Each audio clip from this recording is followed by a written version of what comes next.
Yung mga nandito, ano po ba yung topic natin last Sunday? Ano po ba yung title natin doon? Yung to develop a heart of Jesus. Tama po ba? Yun po ba yung topic natin? So, sino po dito yung may heart na ni Jesus? Meron po ba na may puso na po na katulad ng Panginoong Yesus? Anyway, alam ko naman po marami sa atin na nasa process pa lang. Kumbaga, hindi pa fully developed, no? Hindi pa ganung katulad ng puso ng Panginoong Yesus. Kasi kung ako rin po tatanungin, hindi ko rin naman po sasabihin na kamukhang-kamukha na po ako ng puso ni Jesus. Hindi pa po. Pero kung tatanungin niyo po ulit ako, yun po ang goal ko. Maging katulad po ng puso ng Panginoong Jesus. Kayo po ba? Ganon din po ba ang goal natin? Maging katulad po ng puso ng Diyos? Amen? Ganon po ba ang goal natin? Kasi alam nyo, kaya po kayo nandito, kaya kayo nakikinig, kaya po kayo nagbabasa ng Bible, kaya po kayo may community, hindi lang po para makarinig ng salita ng Diyos, kundi para ma-apply po natin lahat sa buhay natin. At doon po darating yung punto na pwedeng mong makamuka or makahawig ang puso po ng Panginoong Yesus. Amen? Kaya ang question, kasi alam nyo, dito po sa church, nagkakagulatan kami na bakit biglang parehas or connected yung topic natin. Kasi kami lang po yung gumagawa ng topic and then papakita po namin kay pastor para ma-review niya and then tsaka po namin ipipreach. Kaya nagkakagulatan po kami, halos connected. Kaya naalala niyo po ba yung topic ko po nung last Sunday, yung everything starts at home? Naalala niyo po ba yon? Naalala niyo? Kung sige, sabihin natin na alala natin, kukonek ko po doon sa topic natin. No? Meron na ba po tayong puso para sa pamilya natin? Meron na po ba tayong puso na katulad ng Diyos sa pamilya natin? Kasi everything starts at home, but it doesn't stop there. Hindi po matitigil lang doon. Hindi lang po mananatili na may puso ka lang sa mga tao. Kumbaga, simula pa lang po yun. Hindi pa po doon matatapos. Kaya gusto ko lang pong duktungan yung topic natin. Kaya ngayon, ang question ko ngayon, kailan ka huling nahabag sa tao? Hindi lang yung nahabag, no? Kailan ka huling may ginawa para sa ibang tao? Hindi lang sa pamilya mo, ha? Hindi lang po sa asawa mo, sa anak mo. Kailan ka nahabag, may ginawa para doon sa hindi mo kapamilya? Nandiyan pa po ba kayo? Kasi alam nyo, madalas po sa isang Christian, madalas no, nakikita natin yung tao. Nakikita mo ba yung katabi mo? Nakikita mo kung ano yung sitwasyon nila. Pag tumingin ka sa paligid, sa labas, sa pamilya natin, ang tao broken. Nakikita natin yung sitwasyon nila, madalas nakikita, naririnig mo yung problema na meron lang sila. Pero alam nyo, nakakalungkot, hindi tayo kumikilos. Wala tayong ginagawa. Amen? Nakikita natin pero nananatili lang tayong nakaupo. Kaya alam nyo, isa po sa mga nakakalungkot po sa panahon natin, hindi yung pagtaas ng gasolina. Hindi po. Hindi po yun. Ang nakakalungkot sa panahon natin, hindi yung mataas ang bilihin o yung gobyerno. Hindi po yun ang nakakalungkot. Ang nakakalungkot po sa panahon natin, tayo, marami sa atin, ang pinaka nakakalungkot, walang pake sa mga tao. Walang pake sa mga tao. Kasi marami sa atin, ang pake lang natin, naku po, ang taas ng bilihin, ang taas ng gasolina, nalulungkot ka. Pero hindi mo nakikita, di ba, ang mga tao sa kambuhay, pero hindi natin nakikita ang kalagayan nila. Kaya alam nyo, kahit katakot-takot na preaching na ang naririnig natin, di ba, katakot-takot na ng mga about sa Diyos, about relationship, di ba? About faith, about trust, about heart. Kahit ilang beses mo nang narinig yan, ano nangyari? Wala pa din po. Wala pa din gumagalaw. Wala pa din tayong ginagawa. Marami sa atin, pasimba-simba lang. Tingnan mo yung katabi mo. Tingnan mo yung katabi mo, ikaw na naman yung topic. Ikaw na naman, lagi na lang ikaw. Sige, magturuan kayo. Magturuan kayo. Kasi alam naman po natin, sino po dito magsasabi, alam mo kalagayan ng maraming tao. Amen? Alam niyo po ba, nakikita niyo po ba ang kalagayan ng mga tao? Tama po ba? Pag tumingin ka sa pamilya natin, alam mo ang sitwasyon nila. Pag tumingin ka sa labas, alam mo ang kalagayan nila. Pero asan sila? Asan po sila? Ganun pa din po. Madami pa rin problema, di ba? Sira pa rin ang buhay, mga broken family pa rin. Why? Kasi ang nakakalungkot, ang pinakamasakit na tanong, asan tayo? Tayong mga Christian, tayong mga leader, asan ka? May ginawa na ba tayo? May nagawa na ba tayo? Yun po ang pinaka nakakalungkot. So ngayong umaga, kung meron tanong ulit sa atin, bakit hindi tayo gumagalaw? Bakit wala tayong ginagawa? Hindi dahil wala kang alam na gawin. Alam niyo kung bakit wala tayong ginagawa? Kundi may problema sa puso natin. Kaya sabihin mo sa katabi mo, ready ka na bang makinig? Ready ka na bang makinig? Kaya gusto ko pong sundan lang po yung tinuro ni Pastor Rudy para hindi na po tayong ganon lumayo.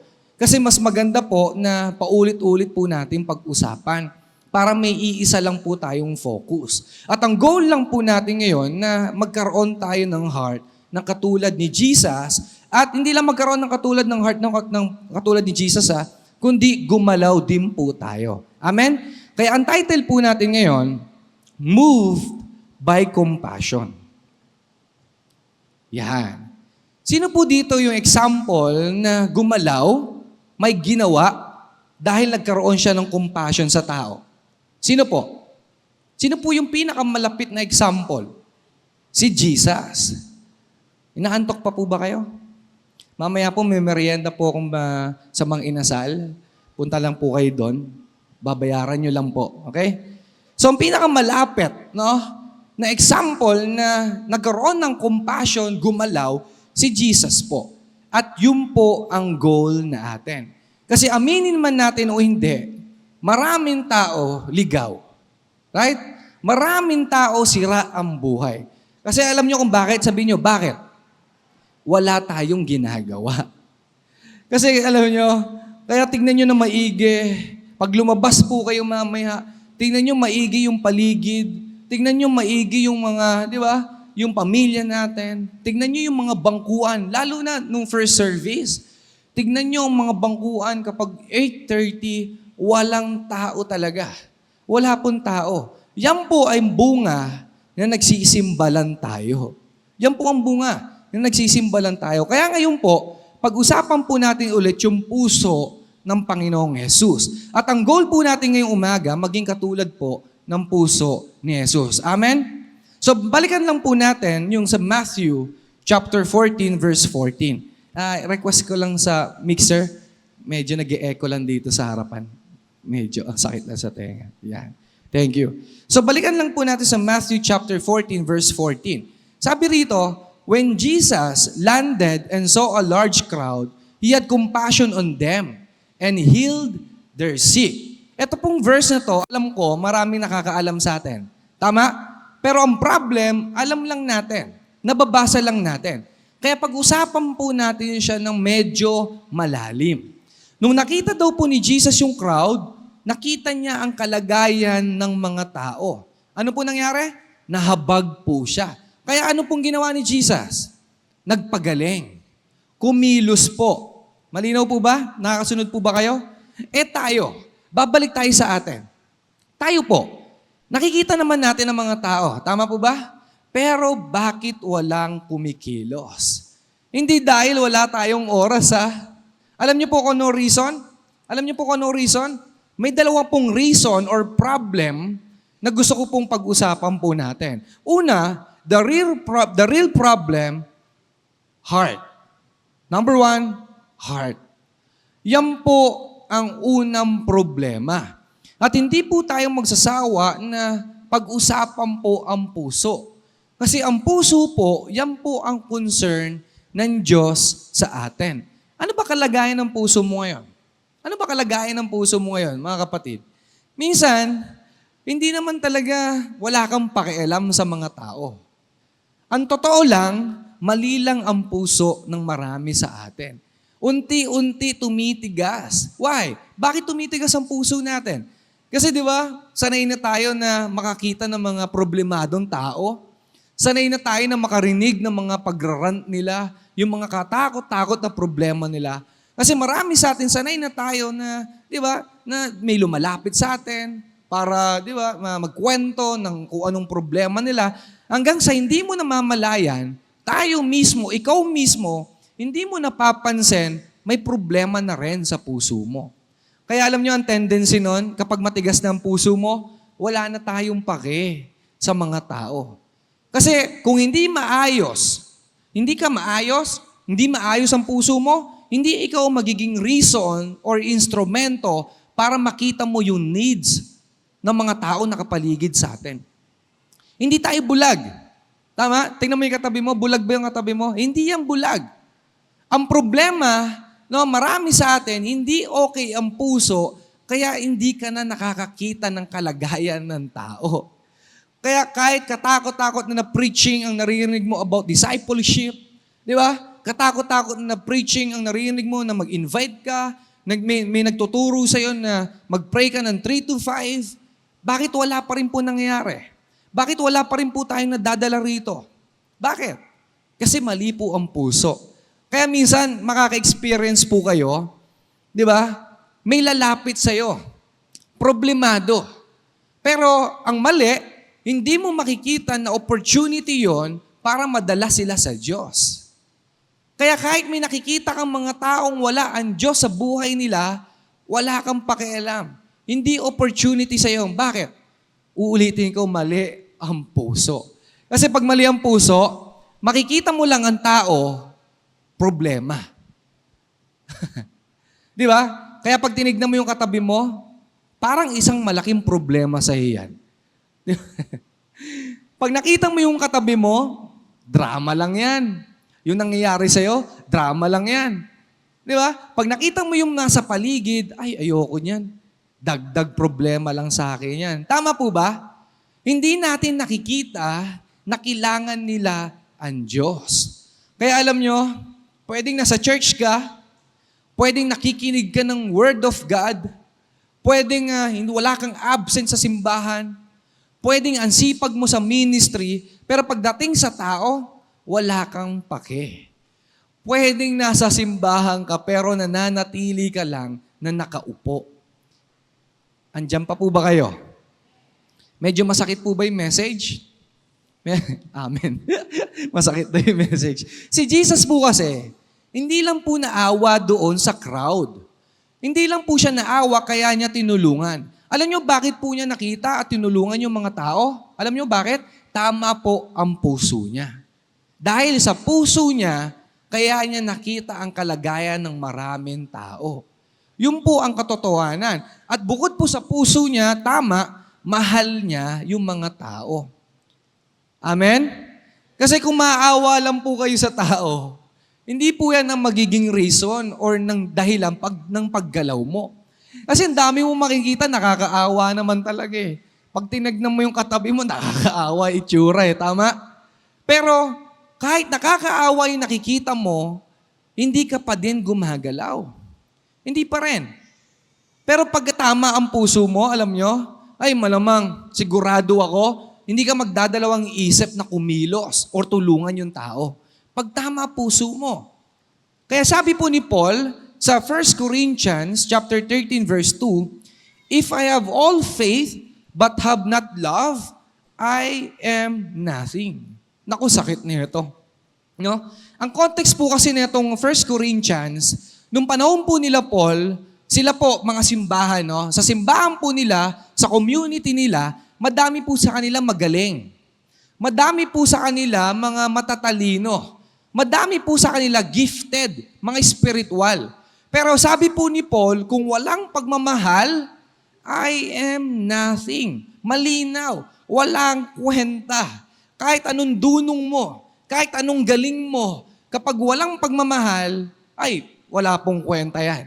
Kahit anong simba mo, kahit anong basa mo ng Bible, kung wala kang pagmamahal, lalo na sa tao, walang kwenta po yan. Amen? Love is not optional. Hindi po optional ang love. Ang love po, it is the foundation of everything. Ang pagmamahal, diyan po magsisimula lahat. Hindi po sapat na nakikita mo lang yung kalagayan ng tao. Kaya di ba, pag mahal mo, ang sabi, ipaglalaban mo. Tama? Pero tayong mga Christian, pag mahal mo, ipagpipray mo talaga. Pero ano nangyayari? Mali nga puso mo eh. Kaya instead na ipag-pray natin, yung mahal natin, yung mga tao, anong ginagawa natin? Minumura mo pa nga eh. Di ba? Ang gobyerno, alam nating hindi perfect, nagkakamali. Lalo ngayon, ang tindi ng gobyerno ngayon, di ba? Naka-live pala tayo na. Baka makulong pala ako. Wag na lang.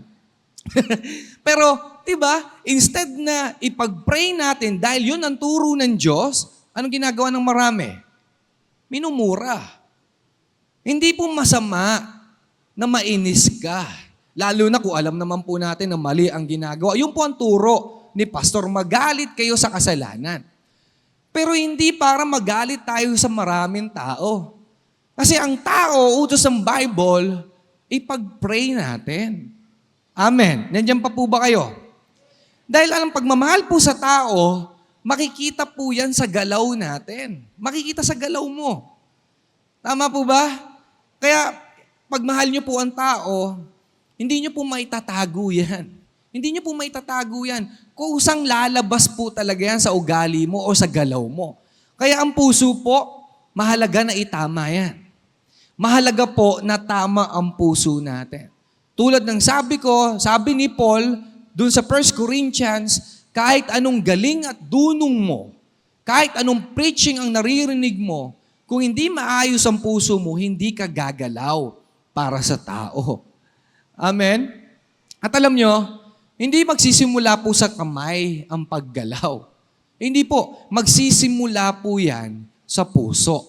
Sa puso. Kung ano ang laman ng puso mo, diyan po gagalaw ang kamay mo.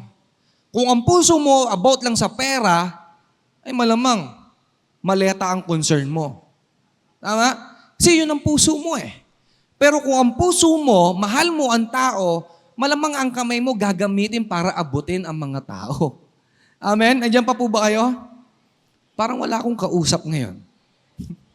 Yung 8:30 po kalahati lang pero nag-amen. Ngayon puno tayo pero parang wala kayong gana. Kumain na po ba kayo? Kumain po kayo mamaya sa bahay niyo, ha? Bawi po kayo mamaya sa bahay niyo.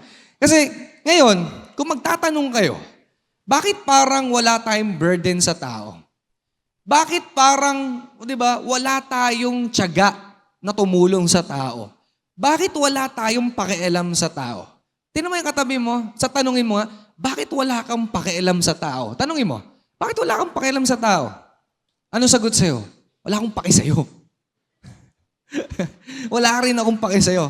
Alam nyo, hindi dahil masama kang tao, hindi ko kayo judge. Hindi dahil masama kang tao, kundi may kailangan lang ayusin sa puso natin. Amen? Sino aamin dito na may kailangan ayusin sa puso natin? Kasi alam naman natin mag-pray eh. Nagpe-pray po ba tayo? Alam naman po natin mag-invite. Alam naman po natin na mag-share ng Word of God. May alam naman po tayo sa salita ng Diyos. Pero bakit walang nangyayari? Bakit? Check your heart. I-check po natin ang puso natin. Baka mamaya, sarili mo na lang ang mahalaga. Hindi na yung mga taong mahal ng Diyos. Kaya sabihin mo sa katabi mo, ayusan tayo ng puso. Sabi mo, ayusan tayo ng puso.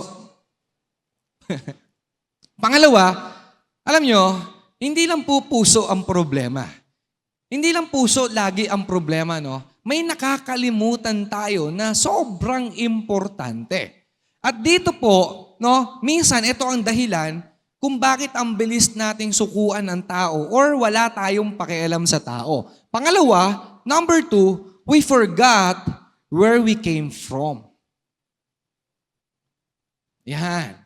Alam nyo, kung bakit minsan bad trip ka lagi sa katabi mo?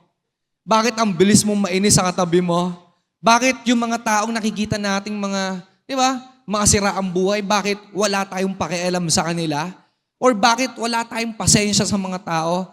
Kasi marami sa atin, nakalimutan natin kung saan tayo natagpuan ng Diyos. Amen? Marami po sa atin, nakalimutan natin na dati, ikaw yung naliligaw. Marami sa atin, nakalimutan natin na dati, ikaw din yung hindi nakikinig. Tingnan mo, ikaw din yung hindi nakikinig dati hanggang ngayon. Ikaw din po yung paulit-ulit na nagkakamali noon. Alam niyo ang problema ngayon? Kinalimutan din natin na noon, may mga taong nagtiyaga sa iyo. Tama po ba? Nakalimutan natin, kahit mga first-timer, mga second-timer, kaya kayo nandito, yung mga bagong Christian, kaya kayo nandito kasi may nag-pray sa iyo. Kaya ka nandito kasi may nagtiyaga sa iyo. Kaya po tayo nandito lahat noon kasi merong mga tao na hindi sumuko sa atin. Amen po ba? May mga taong nag-pray sa atin. May mga taong paulit-ulit tayong pinupuntahan para matulungan tayo. Kaya alam niyo ako po, I'm very grateful. Why? Kasi nung alam niyo naman po yung story ko, hindi po talaga ako nagsiserve sa Lord. Pero meron po akong pamilya na hindi ako sinukuan. Meron po akong community at Honduras na hindi ako pinabayaan. Meron pong nag-pray sa akin at higit sa lahat, hindi po ako sinukuan ng Diyos. Kaya ikaw nandito ka, ganun din ang nangyari sa'yo. May taong hindi sumuko sa'yo. Pero ang pinaka-importante, may Diyos na hindi ka sinukuan. Amen? Pwede po ba palakpakan natin ng Lord? Pero, bakit ganun ang mga Christian? Parang ang bilis nating sukuan ng mga tao. Parang lagi tayong walang pakialam sa kanila. Isang mali lang, isang problema lang, isang maling attitude lang ang makita natin sa kanila, give up na tayo. Bakit? Kasi nakakalimutan natin kung ano ang ginawa ng Diyos sa atin. Kaya ang gusto ko pong sabihin sa mga tao or sa atin, wag natin agad sukuan. Minsan kasi ang gusto natin sa mga tao, oy, magsimba kayo ganun lang. Oy, wag kayo absent Oy, okay na, nandiyan ka na, wala ka nang gagawing mali Alam mo, ganun lang po ang gusto natin Kapag may na-invite tayo, ganun lang ang gusto natin sa kanila. Pero tayo, alam nyo, kung aalalahanin nyo lang, bago kayo mapunta sa sitwasyon mo na yan, isipin mo kung ilang beses kang tinawag ng Diyos bago ka pagpalain ng Diyos. Isipin mo, ngayon isipin mo kung ilang beses kang bumagsak. Isipin mo kung ilang beses ka nagkaroon o bumalik sa kasalanan. Lahat tayo nagkasala din. Lahat tayo nagkamali din. Lahat tayo pumalpak din. Aamin po ba tayo na lahat po tayo nagkasala din? Yung kalahati, hindi sila nagkasala. Aamin po ba tayo rito na lahat tayo naging mahina din? Tama? Aamin po ba tayo nagkakaproblema rin tayo? Aamin po ba tayo na may panahon na mahina tayo at malayo tayo sa Diyos? Amen? May panahon po na naghahanap din tayo ng mga kasagutan sa mga tanong natin. At kung babalikan mo yung mga yan, babalikan natin yung mga bagay po na yan, kung aalalahanin mo lang lahat yan, na may Diyos, na may tao, nagmalasakit sa atin, ay, sigurado po ako, mag-iiba po talaga takbo ng puso at isipan mo sa maraming tao. Amen? Kasi ako lagi kong iniisip, lagi ko pong, lalo na pag kausap ko yung mga disciple ko, lagi ko tinatanim sa puso ko, hindi ako pwedeng mainis lagi dito. Pwede kang mainis sa maling ginagawa, sa kasalanan na ginagawa, pero hindi ka maiinis sa tao. Ako lagi kong iniisip, may mali lang. May mali lang. May kailangan lang ako alalahanin para magkaroon ako ng grace, ng love sa tao. Ano iniisip ko lagi? Kung anong klaseng tao ako noon. Kung paano ko pinagtiyagaan ng tao noon. Kung paano ko minahal ng Diyos noon. Kaya ngayon, mag-iiba talaga takbo ng isip at puso mo sa kanila. Amen? Ganun din po ba tayo? Kaya alam niyo, gusto kong pong sabihin, hindi ka naligtas Dahil mabait ka. Mabait ba yung katabi mo? Parang hindi, no? Hindi naligtas yung katabi mo dahil magaling ka. Naligtas ka at nandito ka dahil mahal ka ng Diyos at nahabag ang Diyos sa'yo. Amen po ba? Pwede mo mapalakpakan natin ng Lord? Kaya ngayon, kung aalalahanin mo lang lahat yan, hindi ka magiging malupet sa tao. Hindi ka malamang mabilis susuko sa tao. Hindi ka mawawalan ng pake sa mga tao. Kasi alam mo sa sarili mo, pag inalala mo yan, Lord, hindi mo ako sinukuan noon. Hindi rin ako susuko sa mga taong pinagkatiwala mo sa akin. Amen? Kaya yung mga taong naliligaw, pamilya mo, di ba? Hindi ka susuko talaga dyan. Bakit? Kasi yun yung heart mo. Dahil naaalala mo na dati ganyan ka rin eh. Di ba? Kaya pagtsatsagaan mo talaga yan. Amen po ba? Nandiyan pa po ba kayo? Kaya alam nyo, hindi po problema or reason kung busy ka. Hindi po problema kung may mga pagsubok tayong pinagdadaanan. Mawawala yung mga excuses natin kung alam lang natin at aalalahanin lang natin kung saan tayo natagpuan at saan tayo nagsimula. Amen? Kaya alam nyo, marami sa atin hindi magagamit ng Lord. Kasi marami sa atin selfish. Marami sa atin, sarili lang natin ang iniisip natin. Hindi natin iniisip kung ano ka dati. Basahin po natin sa Ephesians chapter 2, verses 4 to 5. Sabi po rito, "But God is so rich in mercy, even though we were dead because of our sins, He gave us life when He raised Christ from the dead." Huwag niyong kakalimutan yung pag-ibig, mercy na pinaramdam ng Lord sa atin. Huwag mong kakalimutan na kaya pina-experience sa'yo ng Diyos yung pagmamahal, yung mercy, para mapa-experience mo din sa ibang tao. Amen? Kaya ngayon, katulad po ng heart ni Jesus, ikaw naman ang magbabalik. Ikaw naman ang magbabalik. Sabi mo sa katabi mo, Brad, mahal kita. Sister, mahal kita. Huwag lang sa crush mo, ha? Baka naman na makasingit ka pa. Alam nyo, hindi ka nilagay ng Diyos sa position mo ngayon para ma-bless lang. Tama? Hindi ka po nilagay ng Diyos dyan sa position mo ngayon para maramdaman mo lang yung magandang buhay. Nilagay ka ng Diyos dyan sa position mo na yan para maging instrumento ka para sa ibang tao. Hindi lang para sa iyo ang pagmamahal ng Diyos. Binigay sa iyo yan para ikaw ang maging instrumento para sa ibang tao.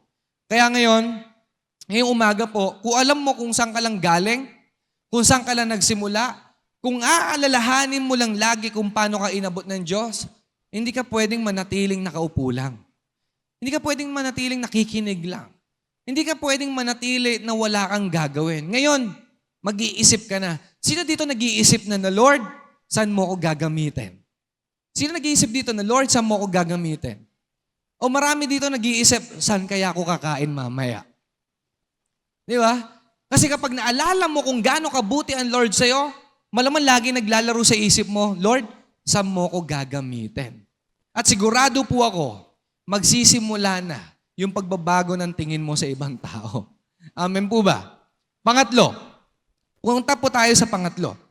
Ngayon, kung gusto po natin magkaroon ng puso na katulad ni Kristo, sino po dito gusto maging kamuka ng puso ni Jesus? Amen?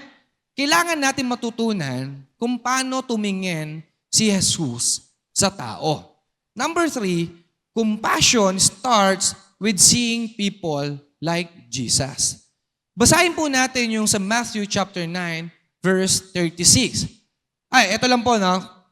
Ulitin ko lang po ngayon. Ito pong Matthew chapter 14, verse 14, at yung 9:36, hindi po ito magkaparehas. Alright? Hindi po siya magkaparehas. Iba po ang context netong dalawa. Pwede mo bang pagsamahin yung dalawa? Kung pwede. Kung hindi naman, okay lang. Itong pong 14:14 at 9:36, hindi po sila magkaparehas. Iba po ang context netong dalawa. Yung Matthew chapter 14 verse 14 po, ito po yung time na si Jesus po nahabag din sa crowd. Kaya pinagaling po niya yung mga tao physically.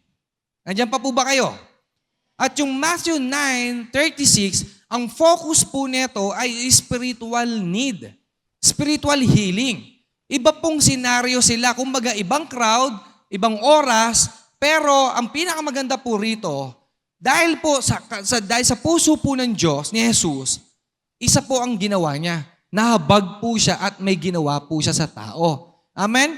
Malinaw po ba? So ngayon, basahin po natin sa Matthew 9, verse 36.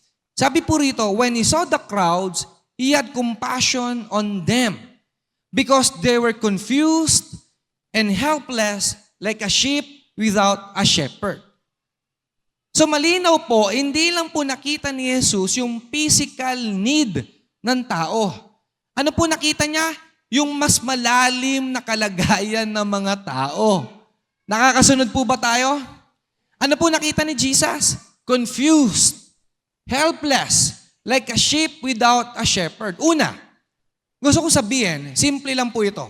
Kung gusto natin maging katulad ni Jesus, kung paano siya tumingin sa tao, una, kailangan mo maintindihan kung ano ang kalagayan ng tao kung wala ang Diyos. Hindi po pwedeng kailangan niya ng pera, hindi po pwedeng kailangan niya ng payo, hindi po pwedeng kailangan niya ng pagmamahal, hindi lang po yun. Kailangan makita mo siya ng katulad ng pagtingin ng Panginoong Yesus. Ano nangyayari? Yung mas malalim. Kailangan makita mo ang tao, pag wala ang Diyos, lahat po sila ay ligaw. Amen. Kaya di ba sabi ng Bible sa 9:36, bakit, di ba, para daw silang mga tupa. Bakit kaya? Bakit in-example ng Panginoong Yesus ang tupa sa mga tao? Kasi ang ugali po ng tupa, wala po silang sense of direction. Yung mga tupa. At ang mga tupa po, ang mga sheep po, ay dependent po sila. Kumbaga umaasa lang po sila sa nagpapastol sa kanila. At bukod po doon, hindi po sila lumalaban. Wala po kasi silang pangil at wala po silang mahabang kuko. Kaya tapos matatakutin at nagpapanik po madalas ang mga tupa. Tingnan mo yung katabi mo, parang siya yun. Parang, sabi mo, anak ka pala ng tupa. Parang ganun ka pala. Bakit? Kasi marami sa atin parang tupa. Kaya nung nakita ni Jesus yung mga tao, parang mga tupa to ah. Ano po yung mga sitwasyon po nila? Confused, helpless, sheep without a shepherd. Hindi po makalaban. Kaya nung time po nila, ang tingin ni Jesus, naliligaw yung mga tao. Naliligaw, nawawala sila. Mga nagpapanik po sila. Nung nakita ni Jesus yung mga tao, alam niya, mapapahamak tong mga to kapag wala ang Diyos sa buhay nila. Amen po ba? Kasi sabi po sa Romans chapter 3 verse 23, for all have sinned and fall short of the glory of God. Ganito pala yan. Ibig sabihin pala, lahat po pala tayo nagkasala. Lahat po pala tayo naligaw. Lahat po pala tayo dumaan sa point na malayo sa Diyos. At kung babalikan po natin yung Matthew chapter 9 verse 36, nung nakita niya ang mga tao, ano sabi? Confused, helpless, para silang mga tupa ng mga ligaw. Alam niyo bakit ganyan po ang kalagayan ng tao? Sabihin niyo po bakit? Because of sin. Dahil po sa kasalanan. Kaya nung nakita po ni Jesus yung mga tao, hindi siya nainis. Hindi po bad trip ang naramdaman niya. Hindi siya nagalit. Ano po naramdaman niya? Nahabag siya. Bakit?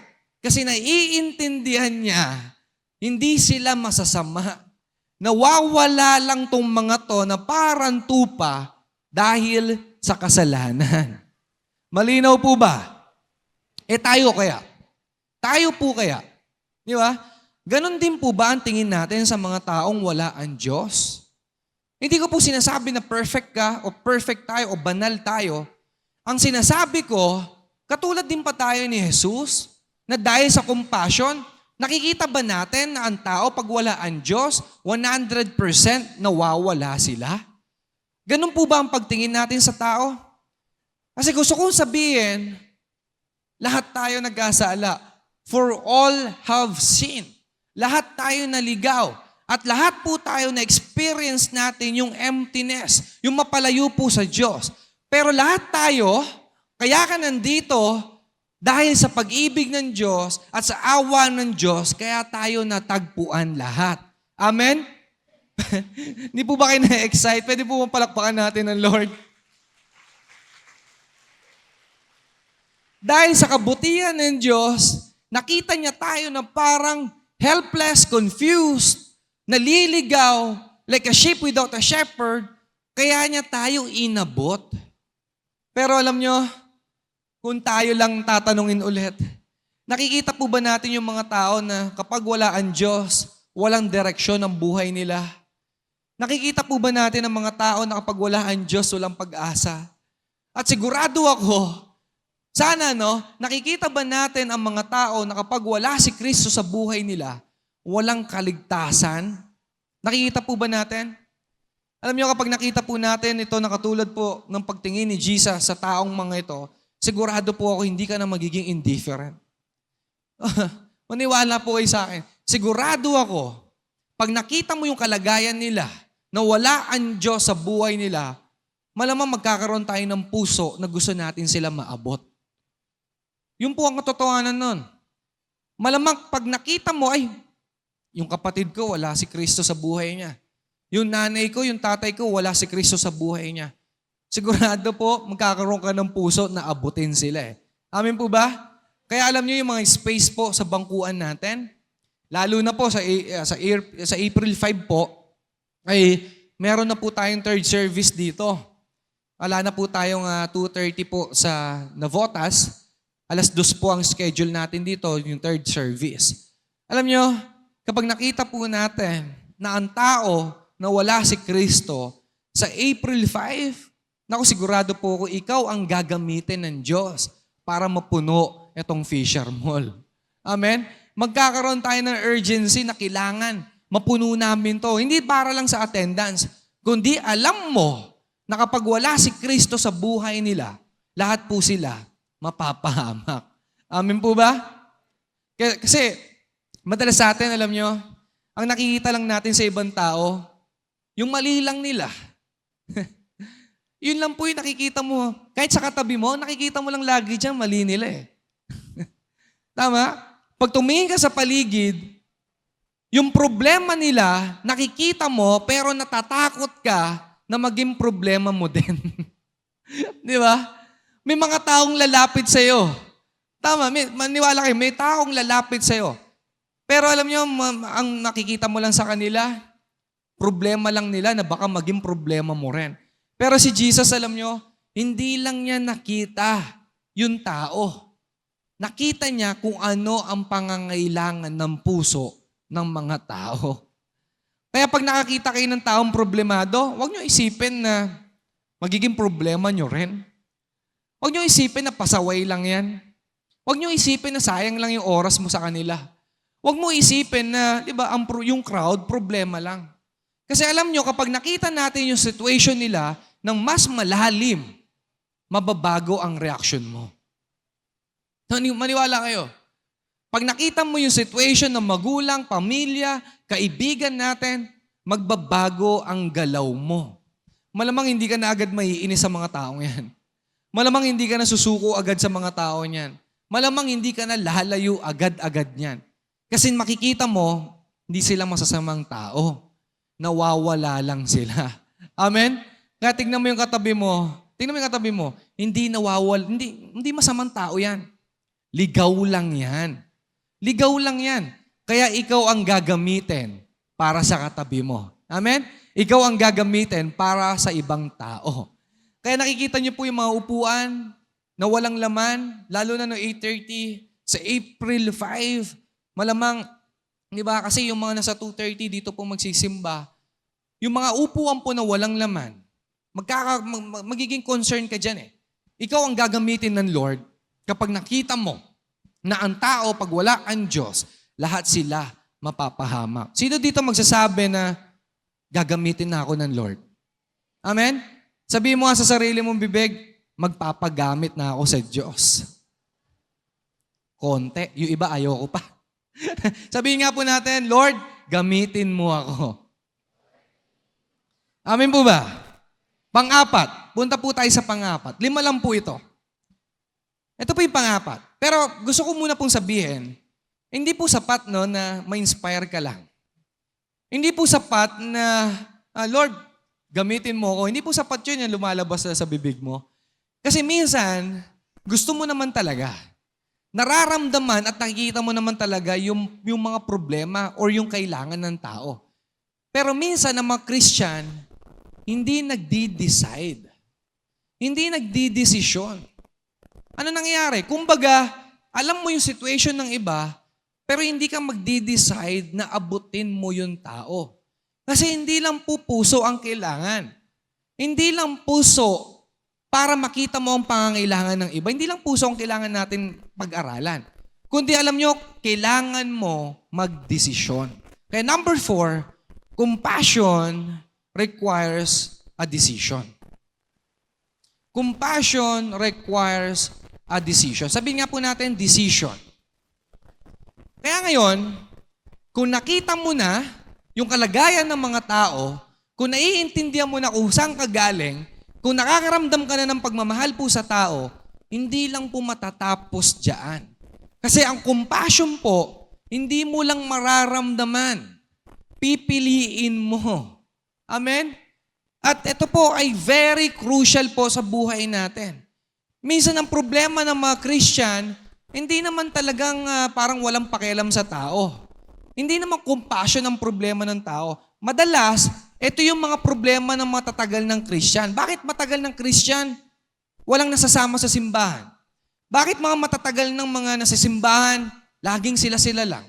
Hindi pa ba kayo nagsasawa sa katabi mo? Tingnan mo yung katabi mo, nakakasawa na yan, di ba? Pero bakit ang tatagal na nating Christian, walang naliligtas na kaluluwa sa pamamagitan natin? O kahit marami na tayong nakpapakinggan ng salita ng Diyos, bakit wala pa rin tayo nasasama? Minsan, hindi compassion ang problema. Ang problem, mas pinipili natin yung sarili natin, yung nararamdaman natin. Kaya ikaw, hindi ka magdi-decide na gawin yung pinapagawa ng Lord. Bakit? Kasi nakapag-decide ka na, hindi. Sarili ko muna. Tama po ba? Ganun ang marami sa atin. JP, hindi ako okay. Pagod ako. May pinagdadaanan ako. Tama po ba? Kaya kahit nakikita mo yung needs ng tao, pero may nag-hold back sa'yo, may inaayos din ako. Teka, may problema rin ako. Bakit ko po problemahin yan? Yung iba sasabihin, sarili ko nga, hindi ko maasikaso eh. Ibang tao pa kaya. Tama po ba? Yung iba sasabihin, ako nga, may nararamdaman din eh. Bakit ko iisipin yung nararamdaman ng iba? At doon po, yung decision na kahit may pinapagawa sa iyo ang Diyos, hindi mo gagawin. Kasi alam mo nyo, bakit? Ang dami nating excuses. Ang dami nating excuses. Ano pa ba mga excuse ng mga Christian? May sakit ako. Di ba? Tuwing linggo, may sakit ka, masakit ulo mo. Kaya next time, sa bahay nyo na tayo magsa-service para wala ka ng takas. Meron nga po akong disciple dati. No? Lagi siyang masakit ulo every Tuesday. Laging masakit ulo niya. Ang ginawa ko, ganun lagi kami dahilan doon ako nag-cell group sa kanila. So ngayon, every Tuesday, hindi na masakit ulo niya. Every Sunday naman. Bakit? Kasi ang dami nating excuses eh. Broken family ka, wala kang pera, problemado ka, yung puso mo hindi okay. Yes, valid po siya, hindi ko po kayo ini-invalidate, pero hindi po ganyan ang puso ng Panginoong Jesus. Hindi po ganyan. Sino po dito nagsasabi na gusto mo maging katulad ka ng puso ni Jesus? Pero hindi ganyan ang puso ni Jesus. Paano ko nasabi? Sige, explain ko po. Kukuha po tayo sa Bible kung ano po talaga laman ng puso ng Panginoong Jesus. At sigurado po ako, kapag sinabi mong gusto mo maging katulad ng puso ni Jesus, ay, hindi pwede kapag hindi ganito puso mo. Alam niyo po yung gusto ko lang po ipakita sa inyo, balikan po natin yung sa Matthew chapter 14, verse 14. Ito po yung, alam niyo po to? Ito po yung pinag-usapan natin kanina, tama po ba? Sabi po rito, when Jesus landed and saw a large crowd, He had compassion on them and healed their sick. Ano po ginawa ni Jesus? Nagpagaling po siya. Tama po ba? Nabasa niyo po ba? Alam niyo po ba yung verse na to? Kung kayo po tatanungin, ano po ang nakaka-amaze sa verse na yan? Tingin niyo.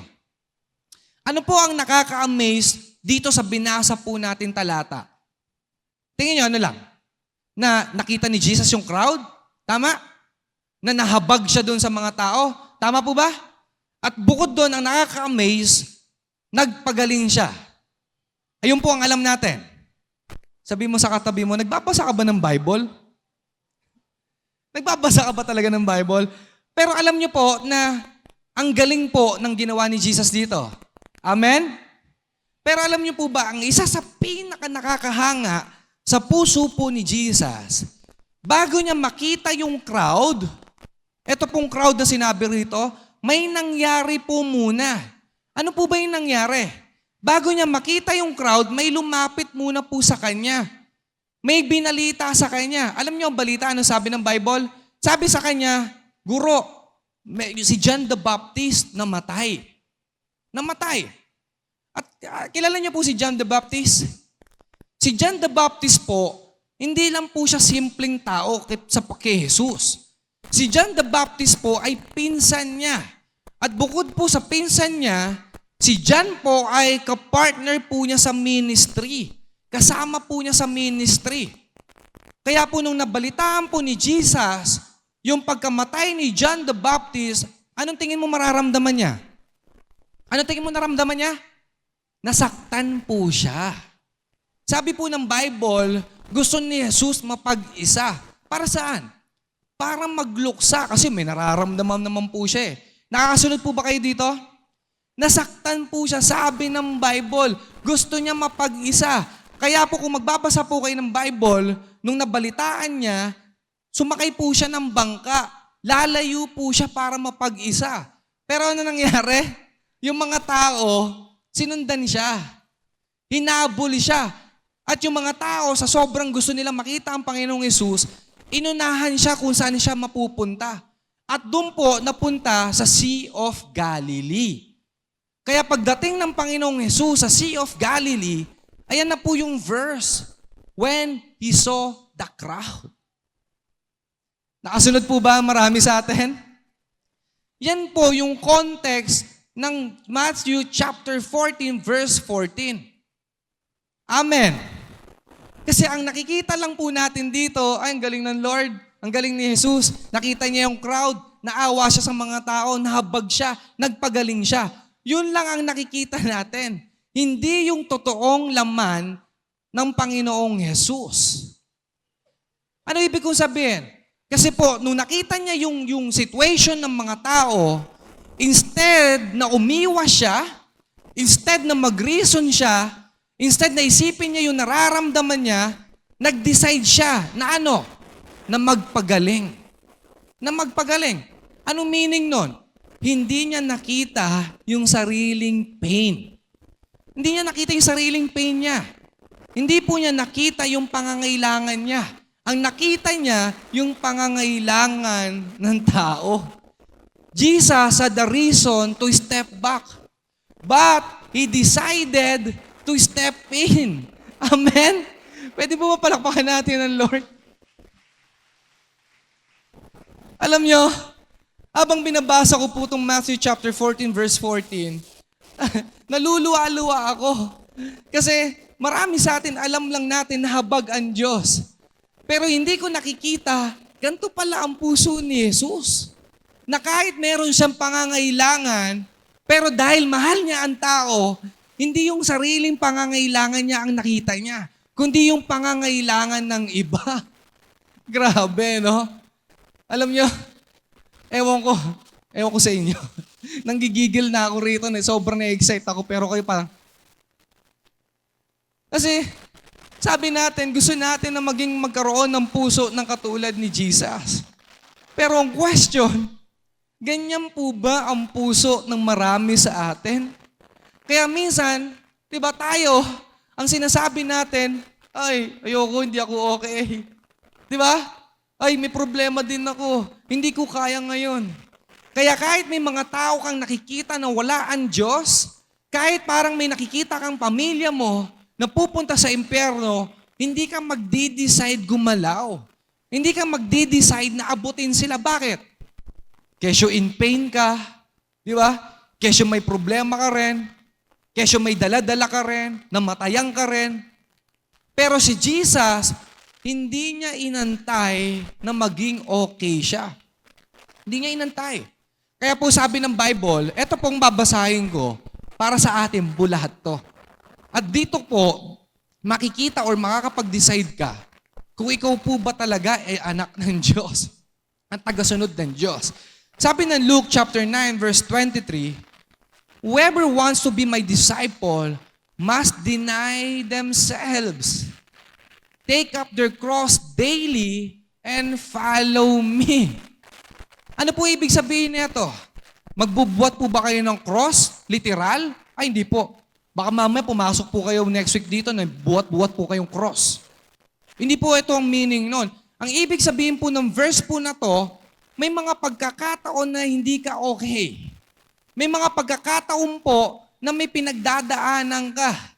May mga pagkakataon po may sakit ka, pagod ka, pero kahit ganon, kapag tagasunod ka ng Diyos, lahat ng sinasabi ng Diyos, pipiliin mong sumunod at magpagamit sa Diyos. Amen? Kaya hindi pwedeng dahilan mo na hindi ka okay. Hindi po. Kapag gusto mong maging disciple ng Diyos, maging kamukha ang puso ng Panginoong Jesus, i-deny mo lagi yung sarili mo.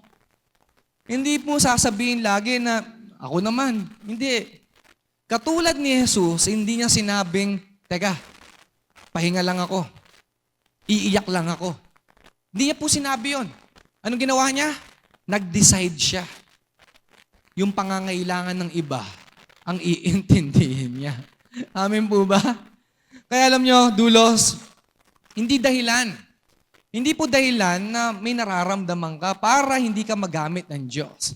Sa totoo lang, alam nyo, minsan, doon ka paggagamitin ng Diyos kahit may pinagdadaanan ka. Amen? Your pain is not an excuse. It can be your platform. Yung nararamdaman mo, yan pa ang magiging dahilan para mas gamitin ka pa ng Diyos. Amen po ba? Don't follow your feelings. Follow your calling. Huwag laging nararamdaman mo. Ang sundin mo, yung pagkatawag sa iyo ng Diyos.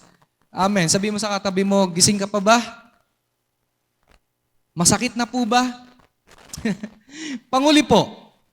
Panguli. Ngayon, kapag pinili mo ng kumilos, ganito po yan. Hindi ka lang basta-basta gagalaw. Sino po dito pipiliin ng gumalaw at abutin yung mga taong nawawala? Amen? Pero, gusto ko lang po kayong payuhan, hindi ka lang basta gagalaw or mag-i-invite ng tao. Hindi mo lang sila dadalhin dito sa simbahan. Kapag naintindihan niyo po to, magkakaroon kayo ng direksyon sa lahat ng gagawin mo. Magkakaroon ng purpose. Kaya number 5, compassion leads people to Jesus. Compassion leads people to Jesus. Ito po yung pinaka nakaka-excite no, sa part na to. At ito po yung isa sa mga importante. Hindi mo lang makikita yung tao. Hindi mo lang makikita yung needs ng tao. Hindi ka lang magiging maayos ang puso mo. Hindi ka lang magde-decide. Hindi lang tayo tutulong. Hindi lang tayo basta gagalaw. Anong gagawin mo? Ang purpose, kaya ka gumagalaw at aabot ng tao para madala sila sa Panginoong Jesus. Amen po ba?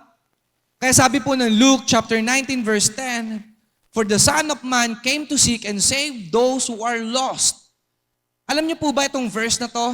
Pinapakita po rito na ito po ang mission ng Panginoong Jesus. Tama po ba? Amin po ba? At ngayon, Sabihin mo sa katabi mo, mission mo na rin yan. Sige, sabihin mo, mission mo na rin yan. Sabihin mo sa katabi mo, oy, Brad, sister, mission na natin to. Amen po ba? Kaya, hindi ka lang mag-a-advise sa tao, ha? Hindi ka lang mag-a-advise, hindi ka lang makikinig ng mga problema lang nila. Hindi ka lang maaawa sa kanila. Ang mission natin, ang assignment natin, dalhin natin sila sa presensya ng Diyos. Amen po ba? Amen. Kasi alam nyo, kahit anong tulong mo, ay walang pong kwenta yan. Kulang pa rin po yan. Hindi lang natin sila tutulungan para ma-feel nila yung magandang buhay.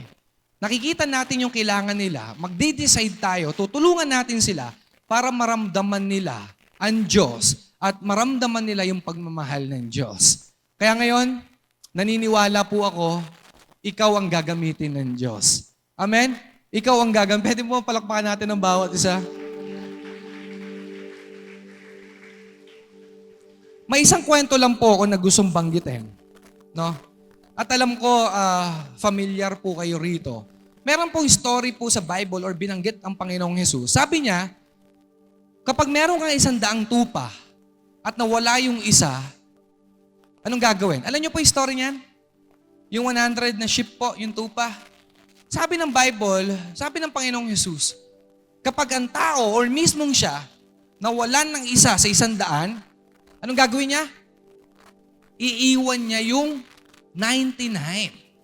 Hahanapin po niya yung isa. Yan, nandiyan po ba? Yan po. Yan po yung verse. Hahanapin po niya yung isa. Iiwan po niya yung 99. Hahanapin niya yung nawawalang isa. Kung siguro tayo yan, lalo na kung sino man nagninegosyo dito, or kung tayo mismo yan, ay, isa lang naman yan eh. May 99 pa ako eh. Logic, di ba? May 99 pa naman ako eh. Pero nung panahon po nila, or kung mismong si Jesus ang tatanungin mo, hindi niya titigilang hanapin yung isang nawawala. Alam niyo po, nakakatuwa po sa puso ni Jesus. Kapag nakita niya yung isang nawawala, anong gagawin ni Jesus? Hindi po niya papagalitan. Hindi po niya tatadyakan pabalik. Hindi po niya papaluin. Hindi niya sinisigawan. Ano po sabi ng Bible? Kinakarga pa niya. Saan niya kinakarga? Sa balikat niya. Yun po ang sa amin ng Bible. At sabi po ng Bible, habang nakita niya na, kinarga niya na, at habang pabalik po siya doon sa lugar kung nasan yung mga 99, ano po nang ginagawa niya? Nagsasaya po siya. Nagagalak. Kumbaga parang, salamat Lord, nakita ko tong isa. Natutuwa po ang puso niya. Ganun po ang puso po niya. Sa tao, isa lang yung nawawala. Pero po sa Diyos, importante yung isang nawawala. At ganun po ang puso ng Panginoong Jesus. Hindi siya napapagod maghanap. Hindi siya susuko na hanapin yung isang nawawala. At kapag nakita niya, magsasaya po siya. Magsasaya po siya. At hindi lang po yan, no? Sabi po ng Luke chapter 15, verse 7, makinig po kayo, no? Malapit na po ako matapos. At nandito na po tayo sa exciting part, no? Sabi po ng Luke chapter 15 verse 7, there is more joy in heaven over one lost sinner who repents and returns to God. Ibig sabihin pala, kapag may isang tao palang naliligaw at bumalik sa Diyos, may isang tao ka palang nadala sa Diyos, may isang tao ka palang natagpuan dahil nawawala. Ano nang nangyayari sa langit? Nagsasaya.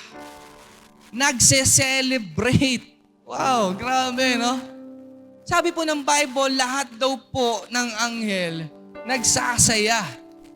Isipin mo, what if ikaw yung gamitin ng Lord para mahanap yung isang walang Diyos sa buhay nila? What if, dahil sa iyo, may isang buhay ang naligtas? Ibig sabihin, alam nyo, may celebration sa langit dahil sa ginawa mo.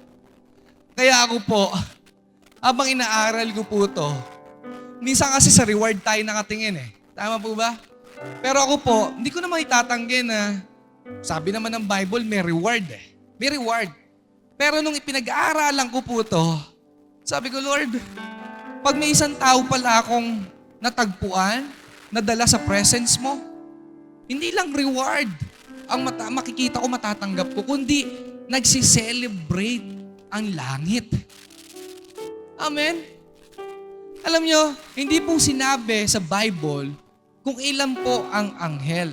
Wala pong exact number. Pero sabi po ng Bible, countless.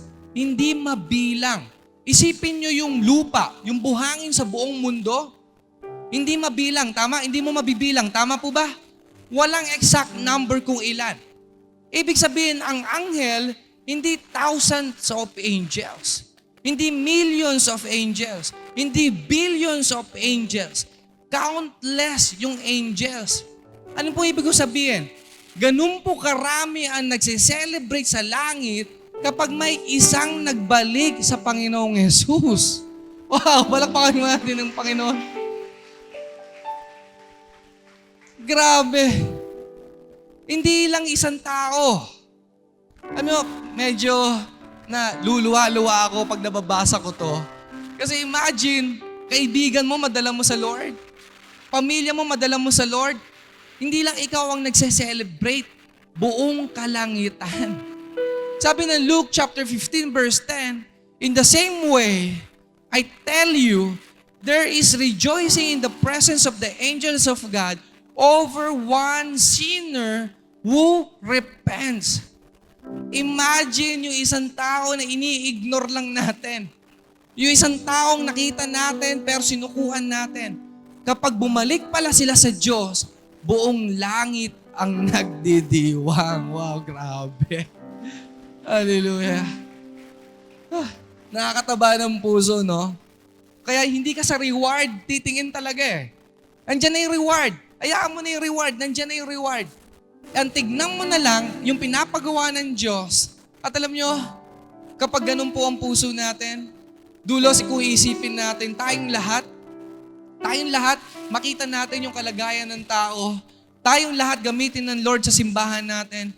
Tayong lahat gamitin ng Lord, etong simbahan, etong dulos, para madala ang mga tao sa presence ng Lord. Mapapatingin ka na lang sa langit no?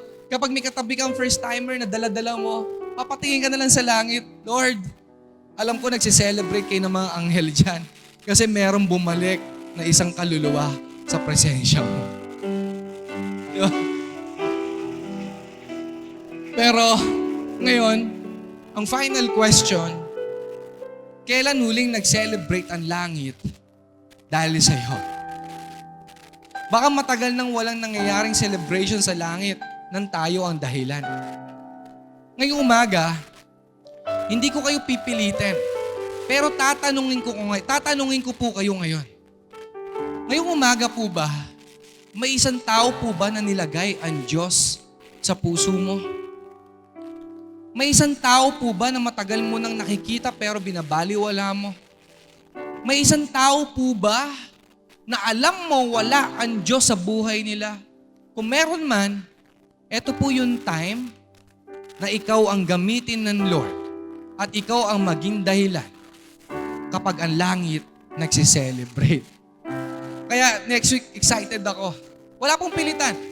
Pero next week, excited ako na habang nag-aawitan tayo, katabi mo yung mga first-timer na wala ang Diyos sa buhay nila, habang nagkakantahan tayo, sumasabay ang langit sa celebration natin. Amen? Kaya sabihin mo sa katabi mo, magdala tayo ng isang tao na wala ang Diyos sa buhay nila. Excited po ba tayo doon? Pwede po ba tayong tumayo lahat?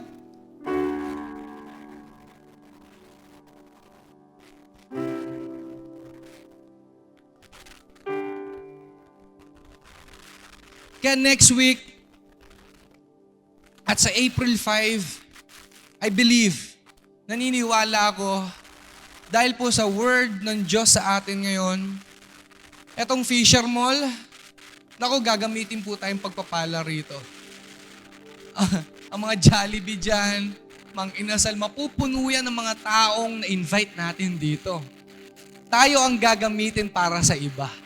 At ang pinakamahalaga, lagi niyong iisipin, nagsasaya ang Diyos, ang mga anghel, dahil tayo ang ginamit para yung mahal natin sa buhay, makasama po natin dito sa simbahan. Amen po ba? Excited po ba tayong lahat doon? Anyway, may gusto lang po akong i-share. Habang inaaral ko po yung salita po ng Diyos, ito po ang topic natin. May napansin lang po ako. Sa Bible, si Jesus po, kapag nagsiserve po ng bread, ng tinapay, alam niyo po ba yung mga story po na si Jesus po ay nagsiserve ng tinapay sa mga tao? Yung una, nung nagpakain po siya ng 5,000 tao, kinuha po niya yung tinapay, binrake po niya yung tinapay, at sinerve niya sa tao. Alam niyo po ba yung story na yun?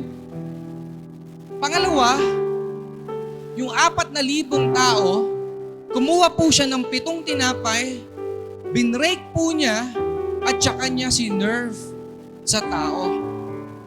Yung Last Supper, alam niyo po ba yung Last Supper? Kasama niya yung mga disciple niya, kumuha siya ng tinapay, ang sabi niya, "This is my body." And then ang pong ginawa niya, binrake po niya at sinerve niya sa mga disciple niya.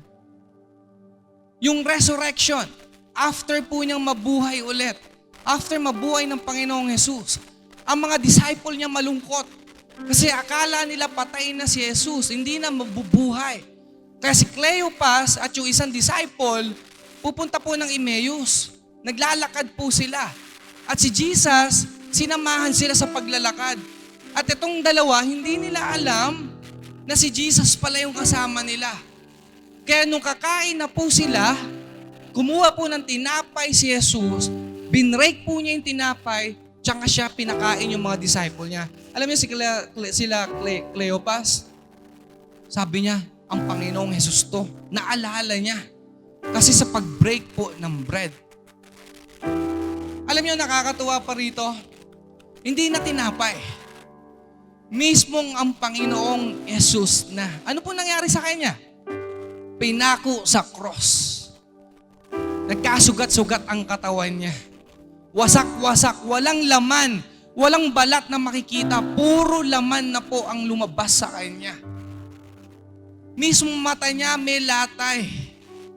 Ano pong ibig sabihin?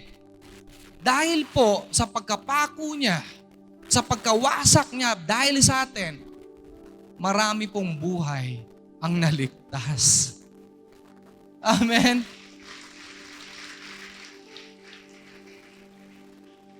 Ano po ibig sabihin? Minsan tayo may pinagdadaanan. Minsan tayo dumadating sa point na nabe-break din. Minsan mga broken din po tayo. Pero lagi ko sasabihin sa inyo, your brokenness does not disqualify you. It prepares you to be used. Ang pagiging broken mo, hindi yan ang magiging dahilan para ma-stop ka sa pinapagawa ng Diyos. Yan ang magiging dahilan. Inahanda ka ng Diyos para gamitin ka sa maraming tao.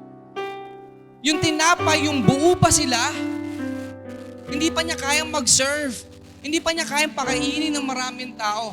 Pero nung binrake na yung tinapay, 7 tinapay na nakapagpakain po na 4,000. Ngayon, tayo po. Siguro ang re-reason natin, Kuya, JP, broken-hearted ako. Broken family ako. Baon ako sa utang. May problema ako sa asawa. May problema ako sa puso. JP, wag mo na ngayon, hindi ko kaya. Alam mo, hindi mo kailangan antayin na maging buo ka. Kahit ganyan ang sitwasyon mo, katulad ng tinapay, wasak-wasak, winasak, binrake. Kahit ikaw, wasak-wasak, kala mo wala nang pagtutunguhan? Yan yung time na mas gagamitin ka ng Panginoong Jesus. Amen po ba? Sige po, palakpakan natin. Pwede po bang itaas natin ang kamay natin? At pwede po ba sabay-sabay natin sabihin, Lord, kahit wasak-wasak ako ngayon, gagamitin mo pa rin ako. Kaya ngayong umaga po, God can use your brokenness. Gagamitin ka ng Diyos. Kaya kanina, yung sinasabi ko po sa inyo, isang tao lang ang magbalik sa presensya ng Diyos. Isang tao lang ang mag-repent sa harapan ng Diyos. Buong langit ang nagsasaya. Kaya, naniniwala ako, gagamitin ka ng Lord. Kahit anong sitwasyon na meron ka, gagamitin ka ng Lord sa ibang tao.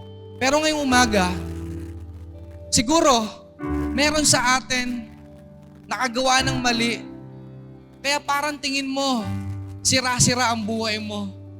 Siguro meron dito sa atin, may sakit ng pamilya, kaya broken-hearted ka. Baka namatayan ka, baon sa utang, di ba? At isa sa mga pinakamatindi, kaya tayo naliligaw. Kaya wala tayong pakialam sa tao. Baka dahil sa kasalanan, kaya wala tayong pakialam sa tao. Pero right now, walang pake ang Diyos sa nagawa mo kahapon. Walang pake ang Diyos sa nagawa mo kaninang umaga. Ang pake ng Diyos, yung puso mo na handang mag-repent sa harapan ng Diyos. Kaya ngayon, isa lang po ang hihilingin ko ngayon. Yumuko tayo, taas sa ating mga kamay, at aminin natin na, Lord, nagkasala ako. Lord, napalayo ako sa iyo. Lord, may mga nagawa ako na hindi mo pinapagawa. Lord, madumi ako. Lord, wasak-wasak ako. Pero dahil sa pagmamahal mo, dahil sa grace na pinapakita mo, Lord, etong oras na to, pinapatawad mo kami. At itong oras na to, Lord, natagpuan mo na kami. Kaya Panginoon, lahat po ng mga kapatid ko po na ito, Lord, nag-speak po ako ng bagong puso sa kanila. Yung puso na katulad po ng puso ni Jesus. Yung puso na hindi iniintindi ang sarili, kundi yung puso na naiintindihan kung ano ang kalagayan ng tao. Lord, gamitin mo po ang aming kamay, ang aming ari-arian, ang aming lakas para magawa, Lord, yung assignment na pinapagawa niyo po sa amin. Kaya Father, itong mga kapatid ko po na ito, itong buong dulos, dito sa lugar na to, Lord, dito sa lugar na to, meron kang mga taong naligtas. Meron kang mga taong pinatawad. Meron kang mga sakit na pinagaling. Meron kang mga taong pinalaya. Meron kang mga pusong pinalitan ng bago. Kaya Lord, hindi po matatapos ang oras na to na lahat po kami, Lord, magbabalik po sa iyo. At lahat po kami gagamitin mo sa kaharian mo. Kaya Panginoon, maraming salamat. In Jesus' name.